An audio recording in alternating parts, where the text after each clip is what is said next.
Morning. Today we are going to look at the book of Matthew. Okay, so we're going to look at Matthew. We're going to look at chapter 27, verses 11 through 26. This is a little bit of a lengthy reading today, but a good story leading up to Easter here.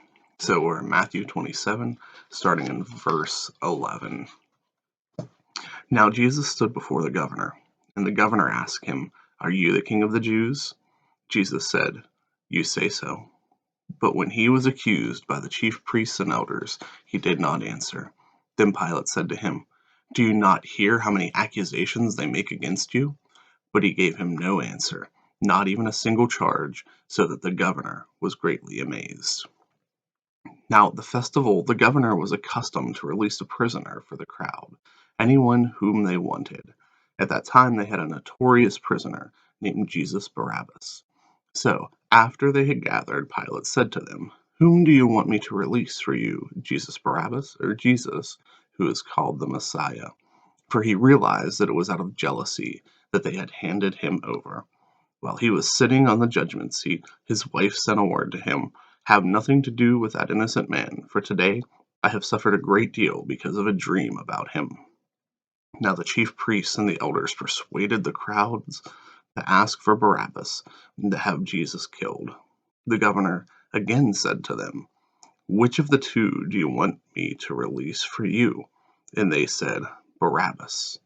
Pilate said to them, "Then what should I do with Jesus, who is called the Messiah?"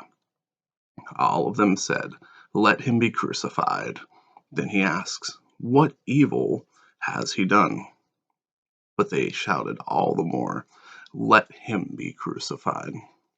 So when Pilate saw that he could do nothing, but rather that a riot was beginning, he took some water and washed his hands before the crowd, saying, "I am innocent of this man's blood. See to it yourselves." Then the people as a whole answered, "His blood be on us and on our children." So he released Barabbas for them, and after flogging Jesus, he handed him over to be crucified. All right, so there's a lot of stuff going on in this scripture passage. First of all, Pilate asks Jesus, um, he says, "Are you the king of the Jews?" And I love Jesus' response here. He says, "You say so," right? He doesn't deny it. He kind of throws it back in Pilate's face. "You say so." Jesus still showing some humbleness, right? Not calling himself the king of the Jews, but saying, "Well, that's what you say, so let's roll with that."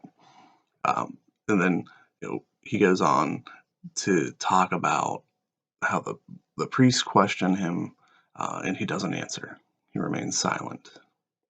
Then goes on to talk about Jesus Barabbas and the release of him instead of Jesus. He asked the crowd, he said, "Who should I release?" This was a custom that they did at the festival, that he would release a prisoner, whoever the crowd wanted. So he said, "Who should I release?" Because he knew that Jesus was brought there because the priests were jealous of the kind of following that he had gained in such a short time.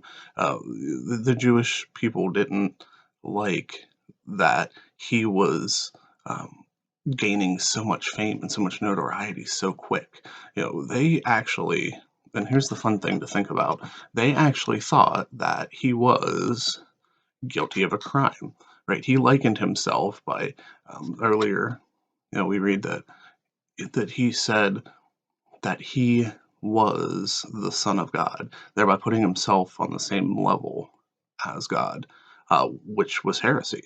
So, we always think about, oh, the Jews did this great misjustice, whenever they crucified Jesus. They kind of went about it in a kind of roundabout way, but to them that was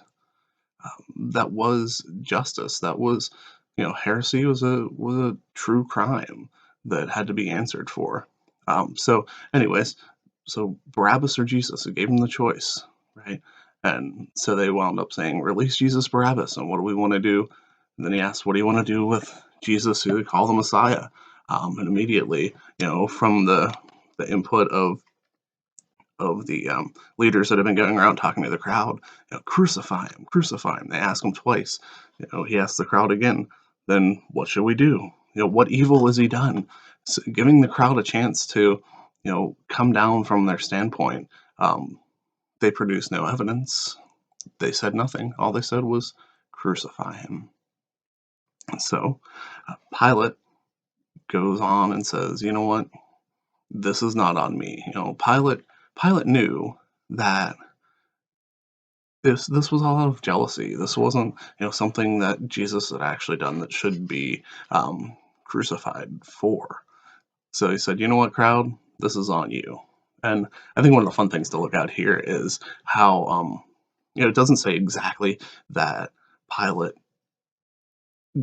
Pilate took that stance because of what his wife told him, but you'd have to think, being a smart man, that he listened to his wife, and his wife said, take your hands off of this man. Don't be um, don't be responsible for him. Essentially, I had a dream and it's terrorized me because of Jesus. So be don't be the person that winds up being the bad guy in the story. Essentially, she tells him.